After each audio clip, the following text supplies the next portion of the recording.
Hello everyone, welcome to the YouTube channel of Inside Sports Science, your physical education tutor. This is the very first video of my channel. Through this video, I'm going to start the course of the anatomy and physiology of the BPED. This course will also be beneficial for your examinations like NVS, KVS, CUT and the SSSB exam, right? Let's start this course with the first chapter, that is cell. This is the definition of the cell. What it states: cell is the structural and the functional unit of an organism. ये वही class 9th का definition है जो हम बचपन से रटते आ रहे हैं। क्या मतलब होता है cell is the structural and the functional unit of an organism. इस चीज को हम एक रियलिस्टिक एग्जांपल से समझने की कोशिश करते हैं कि स्ट्रक्चरल एंड फंक्शनल यूनिट का मतलब क्या होता है, राइट। हम सभी घर में रहते हैं, right. Let's take this as example, right. हम सभी घर में रहते हैं, मैं खुद घर में रह के इस वीडियो को रिकॉर्ड कर रहा हूँ। हाउस टू बी स्पेसिफिक, एक हाउस किससे मिलकर बना होता है? हम सब जानते हैं एक हाउस कई सारे रूम से मिलकर बना होता है, right. Bedroom, kitchen, bathroom etcetera. एक रूम किससे मिलके बना होता है? एक रूम कई सारे वॉल से मिलके बना होता है, राइट। और एक वॉल कई सारे ब्रिक्स से मिलके बना होता है, राइट।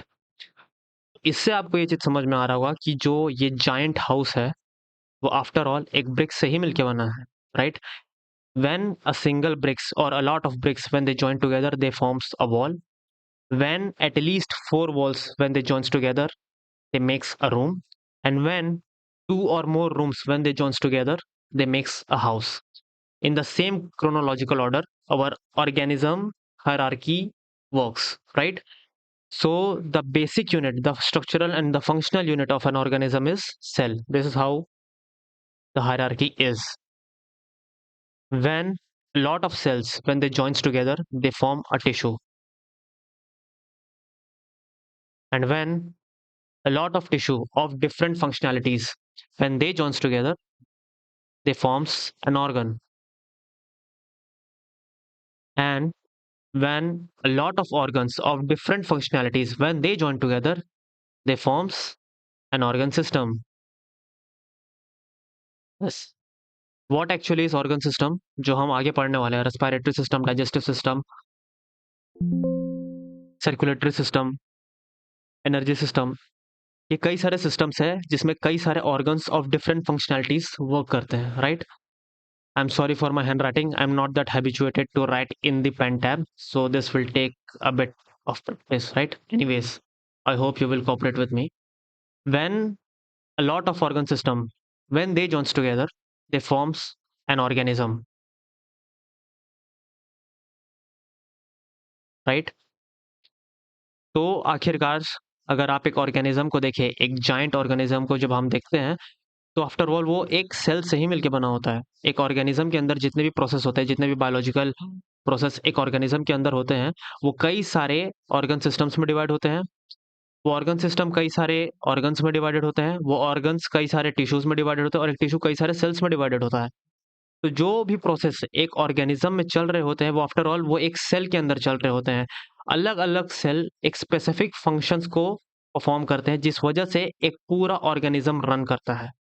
ये बात समझ में? I hope from this example this might be clear to you that how important is a cell in an organism.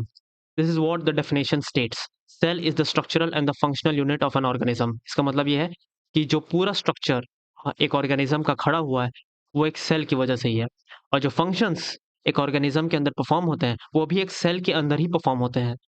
ये मतलब होता है cell is a structural and the functional unit of an organism, right. I hope ये आपको clear होगा। Let's move further.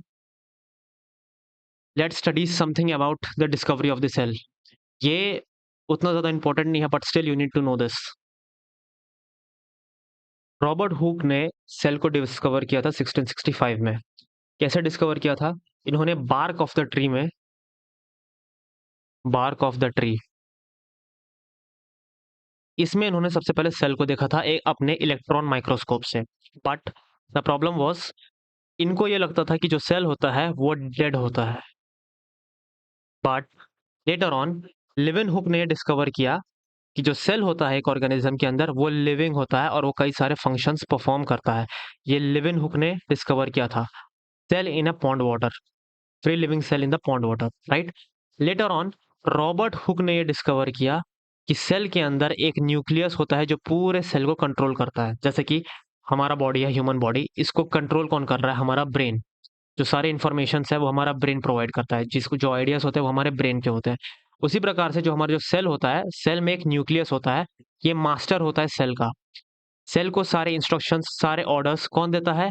Nucleus देता है। और इस न्यूक्लियस को डिस्कवर किया था रॉबर्ट ब्राउन ने। लेटर ऑन पुरकिंजे ने यह डिस्कवर किया था कि सेल के अंदर एक प्रोटोप्लाज्म होता है। प्रोटोप्लाज्म में क्या होता है? ये एक फ्लूइड होता है, fluid substance of the cell. आगे जाके हम पढ़ने वाले हैं कि ये प्रोटो जो फ्लूइड सबस्टेंस है वो कौन कौन से होते हैं। साइटोप्लाज्म होता है, न्यूक्लियोप्लाज्म होता है, ये हम आगे पढ़ेंगे, राइट? वर्च्यू ने डिस्कवर किया था कि all cell arise from pre existing cells. इसका मतलब ये क्या होता है कि एक सेल है, ये एक पेरेंट सेल है, जो बाकी जो सेल्स होते हैं वो इसी पेरेंट सेल से डिवाइड होते हैं, डिराइव होते हैं, राइट? तो जितने भी सेल हमारे बॉडी में होते हैं वो एक प्री एग्जिस्टिंग सेल, मतलब एक सेल है जो पहले से एग्जिस्ट कर रहा है, उसी से बाकी सेल डिराइव होते हैं। ये किसने डिस्कवर किया था? वर्च्यू ने। और स्क्लिंडन एंड स्वान, इन्होंने डिस्कवर किया था, not discovered, they stated the cell theory, right? So this is all about the history of the cell, the discovery of the cell. Not that important, but still you need to know this, right? Okay, let's move further. What type of cells an organism have, right? So we have two types of cells. The first one is prokaryotic cell and the second one is the eukaryotic cells. Okay, let's study it one by one. Though this is not in our syllabus, in our BPED syllabus, but still we need to know this. Prokaryotic cells. What is prokaryotic cells? The first point that states nucleus, no true membrane bound vesicle, DNA is located in the nucleoid region. जो हमारा cell होता है, cell के अंदर एक nucleus होता है। जो सेल होता है वो एक मेम्ब्रेन से कवर्ड होता है, और जो हमारा न्यूक्लियस होता है वो भी एक मेम्ब्रेन से कवर्ड होता है, ताकि जो सेल के अंदर जो मटेरियल्स है जिसको हम सेल ऑर्गेनेलिज बोलते हैं, वो मेम्ब्रेन, वो जो सेल ऑर्गेनेलिज हैं वो सेल से बाहर ना जा पाए, राइट?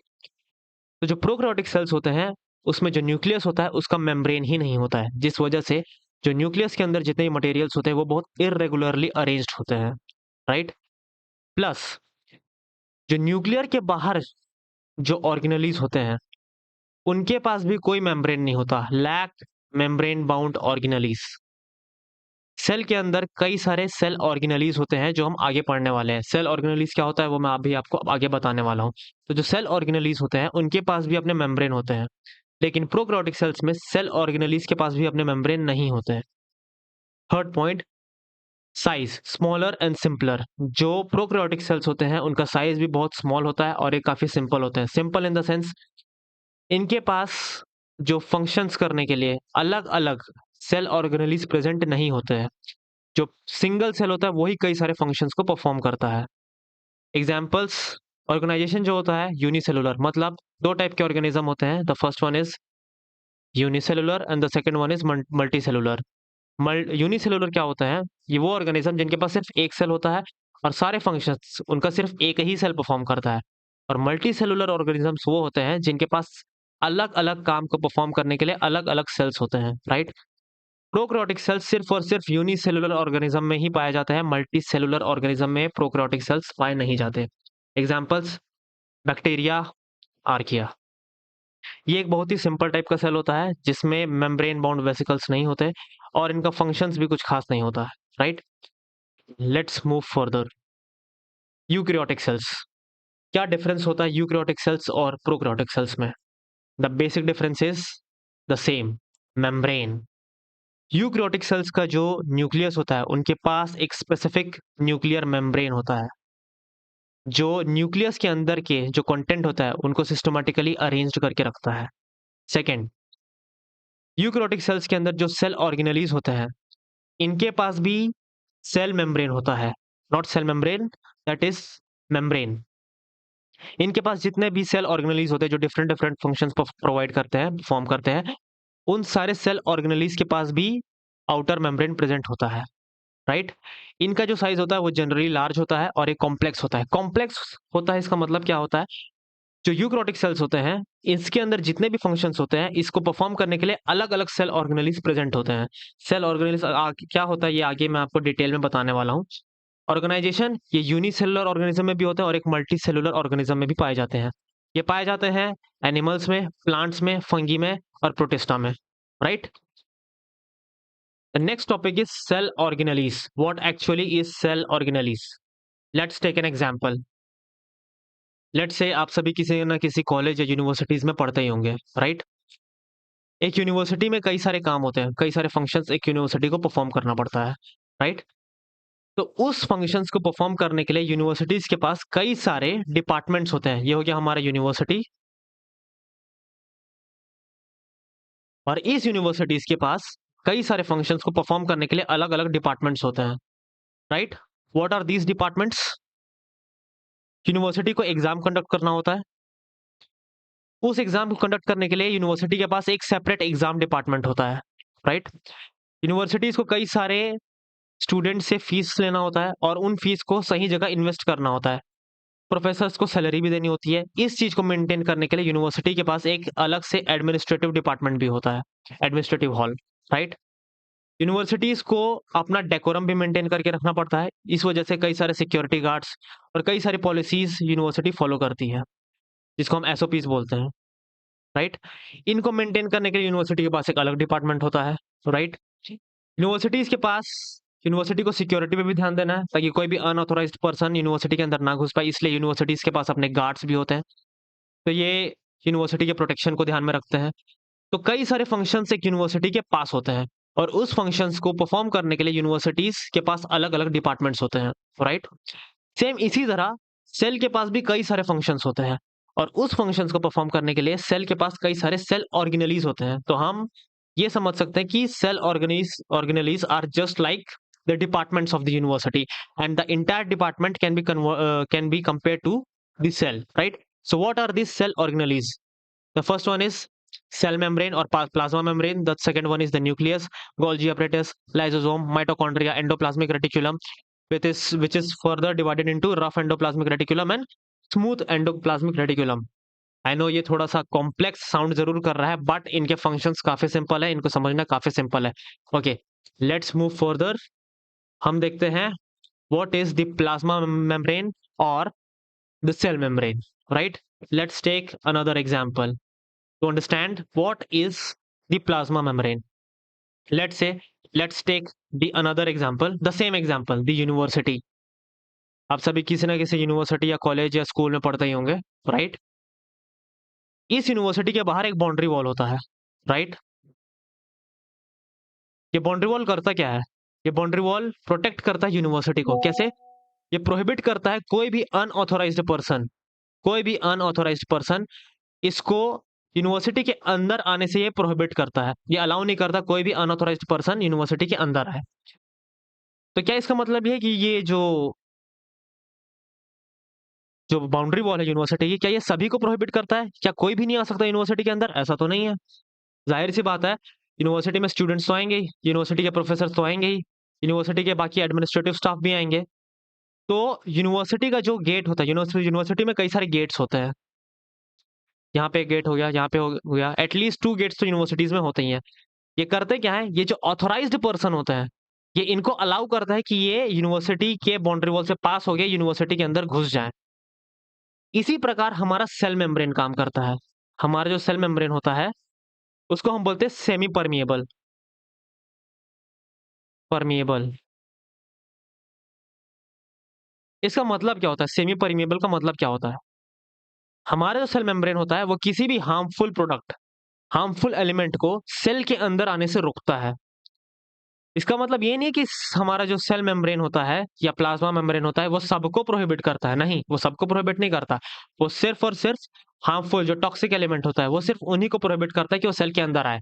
वो किसको किसको परमिट करता है? वो परमिट करता है ऑक्सीजन को, वाटर को, न्यूट्रिएंट्स को, एक्सेट्रा, मिनरल्स को। ये कुछ कंपोनेंट्स हैं जिनको हमारा सेल परमिट करता है ताकि वो सेल के अंदर आ पाए। क्यों? क्योंकि सेल को इसकी जरूरत है। इन्हीं सब चीजों की वजह से हमारा सेल फंक्शन कर पाता है। What is these nutrients, oxygen, water and the minerals.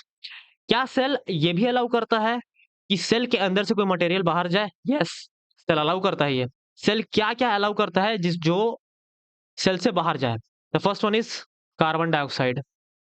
जब मेटाबॉलिज्म प्रोसेस हमारे सेल के अंदर होता है तो उसका बाय प्रोडक्ट होता है कार्बन डाइऑक्साइड। सेल अलाउ करता है कि हमारा कार्बन डाइऑक्साइड हमारे सेल से बाहर चले जाए। The second one is water. जब सेल के अंदर एक्सेसिव वाटर होता है तो वो ऑस्मोसिस प्रोसेस के थ्रू वो अलाउ करता है कि वाटर हमारे सेल मेम्ब्रेन से बाहर चले जाए, right? The third one is the waste product.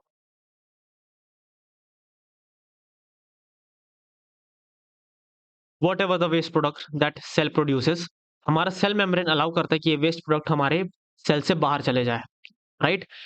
So this is what the semi permeable means. Semi permeable का मतलब ये होता है कि ऐसा मेम्ब्रेन जो परमिट करता है कुछ को, सबको नहीं, सिर्फ और सिर्फ कुछ को। किसको परमिट करता है हमारा cell membrane? Nutrients, oxygen, water and minerals. किसको वो बाहर जाने के लिए परमिट करता है? कार्बन डाइऑक्साइड, वाटर और वेस्ट प्रोडक्ट, राइट? ओके, अभी हम स्लाइड में देख लेते हैं कि हमारे स्लाइड में एक्चुअल में लिखा क्या है। Outer covering of the cell, ये क्या होता है हमारा? Plasma membrane. प्लाज्मा मेम्ब्रेन हमारा बहुत फ्लेक्सिबल होता है, ये अपने शेप को भी चेंज कर सकता है। Made up of lipid bilayer and proteins, इसका मतलब क्या होता है? इसका मतलब हम अभी यहाँ पे समझते हैं। लिपिड बायलेयर का मतलब क्या होता है? लिपिड का मतलब होता है it is a form of a fat, right? This is what a lipid means. ये हमारा ये हमारा सेल होता है और ये हमारा सेल मेम्ब्रेन होता है। ये सेल मेम्ब्रेन ऐसा दिखता है। लिपिड बायलेयर का मतलब ये होता है कि लिपिड के मतलब फैट्स के हमारे दो लेयर होते हैं। ये फैट के फर्स्ट लेयर हो गए आउटर साइड में, और ये फैट के सेकेंड लेयर इनर साइड में, right? This is what the lipid bilayer means. It is selectively permeable और the semi permeable which I said earlier. Selectively permeable का मतलब ये होता है कि वो सिर्फ कुछ ही चीज को परमिट करता है, वो सबको परमिट नहीं करता, बट वो कुछ कुछ चीज को परमिट करता है। किसको परमिट करता है? Allows entry and exit of some material like oxygen, carbon dioxide and the nutrients, right? So I hope इस एग्जांपल से आपको ये समझ में आया होगा कि सेल मेम्ब्रेन क्या होता है और सेल मेम्ब्रेन के फंक्शंस क्या होते हैं। आप इस डायग्राम में देख सकते हो, ये जो दिख रहा है ये है हमारा लिपिड का लेयर। ये W1 इज लिपिड। तो जो आउटर कवरिंग है वहां पे भी आपको लिपिड मिलेगा और जो इनर कवरिंग है वहां पे भी आपको लिपिड मिलेगा। Okay, let's move further to the another organelle. Nucleus. What is nucleus? Basically nucleus is the boss of the cell. जो भी सेल को फंक्शंस करना है, जो भी काम एक सेल को करना है, इसका इंस्ट्रक्शंस उस सेल का न्यूक्लियस उसको देता है। This is the cell and this is the nucleus. I am sorry, this is the nucleus and each and every nucleus has the nuclear membrane, you can see here, right? और इस nuclear membrane में कई सारे pores भी present होते हैं, जैसे आपको यहाँ पे नजर आ रहा होगा, ये एक पोर है, ये भी एक पोर है, ये भी एक पोर है। इस पोर्स से होता क्या है? ये पोर्स अलाउ करते हैं कि कुछ मटेरियल्स जो न्यूक्लियस के अंदर है वो न्यूक्लियस से बाहर जा सके, और जो मटेरियल न्यूक्लियर के बाहर है वो न्यूक्लियस के अंदर आ सके। तो बेसिकली न्यूक्लियस का काम ये होता है कि ये सेल को इंस्ट्रक्शन प्रोवाइड करता है कि सेल को क्या करना है और क्या नहीं करना है, राइट? पूरा कंट्रोल सिस्टम सेल का इस न्यूक्लियस के पास होता है। न्यूक्लियस के पास भी अपना एक न्यूक्लियर पोर होता है जो हमने अभी देखा, right? The special ability of the nucleus, ये होता क्या है? न्यूक्लियस के पास होता है उसका क्रोमोसोम। क्या होता है ये क्रोमोसोम? न्यूक्लियस के अंदर एक होता है जीन्स। जब कई सारे जीन्स जब मिल जाते हैं तो वो बनाते हैं डीएनए, राइट? और जब कई सारे डीएनए जब वो सब मिल जाते हैं तब ये बनाते हैं क्रोमोसोम्स। अब ये क्रोमोसोम होते क्या है और ये करते क्या है? क्रोमोसोम के अंदर सारे इंफॉर्मेशन होते हैं अपने पेरेंट सेल के, जैसे कि हमने अभी पहले पढ़ा स्क्लिडन एंड स्वान, उन्होंने क्या बताया था? I am sorry, not Schleiden and Schwann, it is Virtue who said that every cell is derived from pre-existing cell, right? What does this mean? कि क्रोमोसोम के पास इंफॉर्मेशन होता है सेल के स्ट्रक्चर का, जिससे वो और भी कई सारे डुप्लीकेट सेल्स बना सकता है। एक पेरेंट सेल से जो डुप्लीकेट सेल्स बनते हैं उसकी इंफॉर्मेशन क्रोमोसोम के पास होती है, और एक क्रोमोसोम कहाँ प्रेजेंट होता है, ये न्यूक्लियस में होता है। तो न्यूक्लियस जब मन चाहे ये सेल को इंस्ट्रक्शन दे सकता है कि अब हमारे सेल के डिवीजन का टाइम आ चुका है, और सेल हमारा डिवाइड हो जाता है। ये जो फंक्शन है कौन परफॉर्म करता है न्यूक्लियस के अंदर, क्रोमोसोम, राइट। तो क्रोमोसोम, न्यूक्लियस के अंदर क्या होता है, क्रोमोसोम। और न्यूक्लियस का फंक्शन क्या होता है, न्यूक्लियस इंस्ट्रक्शन देता है पूरे सेल को कि उनको क्या करना है और क्या नहीं करना है। ओके, अभी हम पीपीटी के सारे पॉइंट्स भी देख लेते हैं। It has double layered covering cell nuclear membrane, जैसे कि मैंने बताया कि न्यूक्लियस के आउटर पार्ट में एक न्यूक्लियर मेम्ब्रेन होता है जो डबल लेयर होता है, right. Nuclear membrane has pores in which allow the transfer of the material, nuclear membrane में पोर्स भी होते हैं जो मटेरियल के ट्रांसफर को अलाउ करते हैं। न्यूक्लियस के अंदर क्रोमोसोम्स होते हैं, और कई सारे क्रोमोसोम्स जो है वो डीएनए से मिलकर बना होता है, और डीएनए कई सारे जीन से मिलकर बना होता है। This is what which is written over here, right? Chromosome contains all the information for inheritance of character of from parent to next generation. Chromosomes is composed of protein and DNA. Functional segment of DNA are known as genes, right? Okay, I hope the nucleus is clear to you. Okay, let's move forward. Endoplasmic reticulum. क्या करता है हमारा endoplasmic reticulum, right? ये होता है हमारा cell, इस cell में होता है हमारा न्यूक्लियस, और ये है हमारा साइटोप्लाज्म, द लिक्विड पार्ट। ये एक ट्रांसपोर्ट चेन जैसा प्रोवाइड करता है हमारे साइटोप्लाज्म और न्यूक्लियस के बीच में। जो एंडोप्लाज्मिक रेटिकुलम होता है ये कनेक्टेड होता है हमारा न्यूक्लियस से, और हमारे ये पूरे साइटोप्लाज्म में ये बिछा हुआ होता है, जैसे कि इस डायग्राम में आपको नजर आ रहा होगा। ये हमारा पूरा इंटायर एंडोप्लाज्मिक रेटिकुलम, और ये आखिरी में कनेक्टेड है न्यूक्लियस से, राइट। करता क्या है ये, न्यूक्लियस से जितना भी इंपॉर्टेंट मटेरियल जो न्यूक्लियस से बाहर आता है ये साइटोप्लाज्म में ट्रांसफर करने का काम करता है हमारा एंडोप्लाज्मिक रेटिकुलम। क्या लिखा हुआ है यहाँ पे, transport of material between cytoplasm and nucleus, large network of membrane bound tubes and sheets. जो हमारा जो एंडोप्लाज्मिक रेटिकुलम होता है ये दो हिस्सों में डिवाइडेड होता है। The first one is the first rough endoplasmic reticulum and the second one is the smooth endoplasmic reticulum. क्या होता है रफ एंडोप्लाज्मिक रेटिकुलम और स्मूथ एंडोप्लाज्मिक रेटिकुलम, ये आपको दिख रहा होगा, ये जो ब्लूइश कलर में जो दिख रहा है ये है रफ एंडोप्लाज्मिक रेटिकुलम, और जो ये आपको ऑरेंज कलर में दिख रहा है और रेडिश कलर में दिख रहा है ये है आपका स्मूथ एंडोप्लाज्मिक रेटिकुलम। ये रफ क्यों है, क्योंकि आपको नजर आ रहा होगा ये जो ब्लूइश है जिसको मैं रफ एंडोप्लाज्मिक रेटिकुलम बोल रहा हूँ, इसमें कई सारे दाने दाने जैसे प्रेजेंट है। What is this, this is ribosomes. इन्हीं राइबोसोम्स की वजह से ये रफ बनता है, और इसे हम कहते हैं रफ एंडोप्लाज्मिक रेटिकुलम। और ये राइबोसोम्स इसमें प्रेजेंट नहीं होते, जिसकी वजह से हम इसको स्मूथ एंडोप्लाज्मिक रेटिकुलम बोलते हैं, right. Now the thing is, ये राइबोसोम्स करते क्या हैं, ये राइबोसोम्स करते हैं सिंथेसिस ऑफ प्रोटीन। हमारे बॉडी में प्रोटीन्स यही राइबोसोम्स बनाते हैं, और ये राइबोसोम्स प्रेजेंट कहाँ होते हैं, रफ एंडोप्लाज्मिक रेटिकुलम में। Very important fact, very important question. Okay, now rough surface is due to presence of ribosomes, ये आपको समझ में आ गया। आगे देखते हैं smooth endoplasmic reticulum. Smooth endoplasmic reticulum का काम क्या होता है, क्या काम होता है स्मूथ एंडोप्लाज्मिक रेटिकुलम का, ये लिपिड फॉर्मेशन और फैट मॉलिक्यूल के फॉर्मेशन का काम करते हैं। करते क्या है लिपिड फॉर्मेशन और फैट मॉलिक्यूल्स, इन्हीं लिपिड और फैट्स की वजह से हमारे बॉडी में हार्मोन्स बनता है, राइट। दूसरी बात, ये जो स्मूथ एंडोप्लाज्मिक रेटिकुलम है ये डिटॉक्सिफिकेशन करते हैं पॉइजन का जो हमारे सेल में बनते हैं, right. This is what are the function of the rough endoplasmic reticulum and the smooth endoplasmic reticulum. Okay, let's move further to the Golgi apparatus. क्या करता है Golgi apparatus? Golgi apparatus is a stack of flattened membrane bound sacs called cistern. Cistern किसको बोलते हैं, ये जो आपको ये कर्व्स जो नजर आ रहा है इसको हम बोलते हैं सिस्टर्न, राइट। काम क्या होता है हमारे Golgi apparatus का, ये करता है स्टोरेज, मॉडिफिकेशन एंड पैकेजिंग।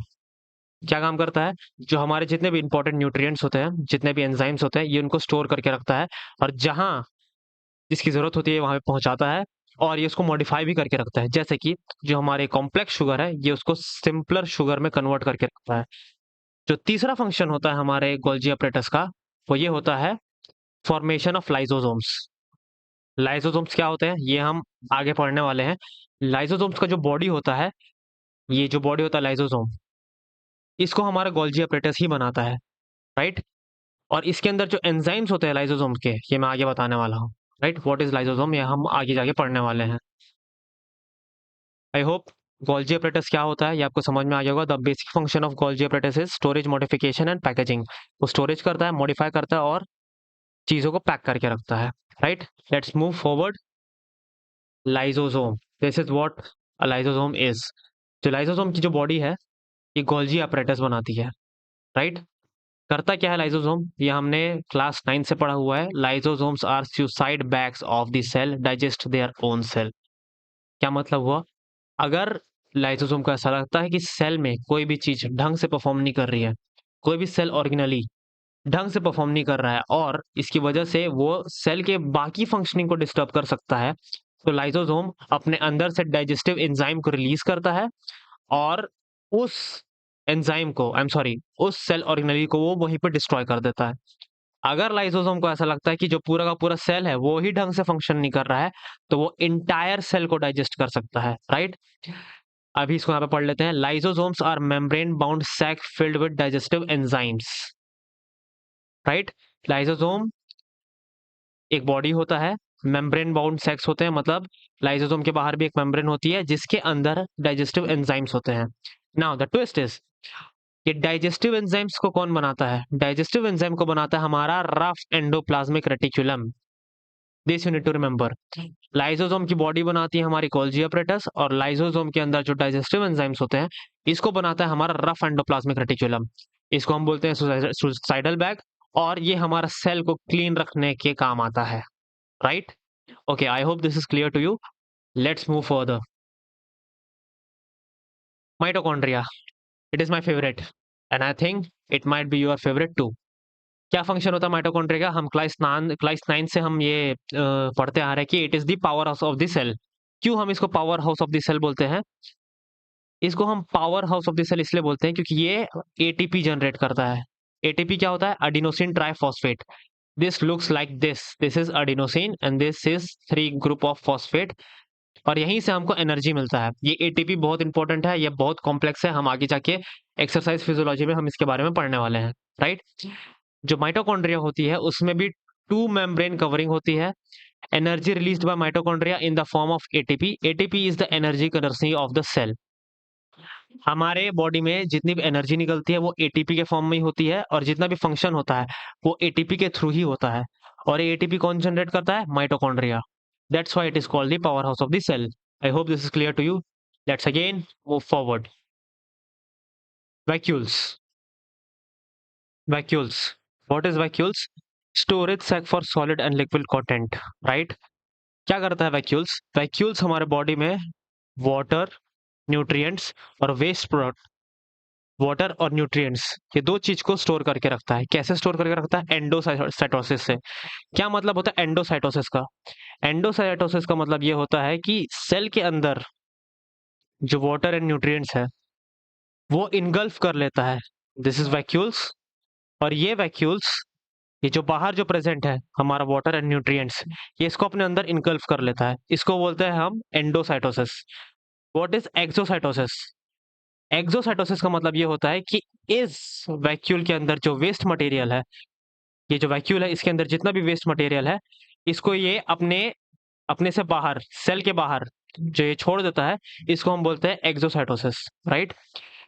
जो वैक्यूल्स होते हैं ये एनिमल्स में बहुत स्मॉल होते हैं लेकिन प्लांट्स में बहुत बड़े होते हैं और ये एनिमल्स में टेम्पररी भी होते हैं, right.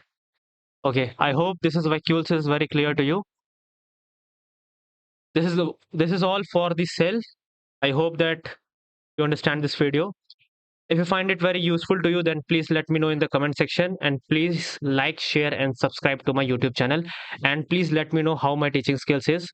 If you feel that there is a bit modification required, then please let me know in the comment section. Stay tuned for the further videos for further completion of the entire course. Thank you. See you in the next video.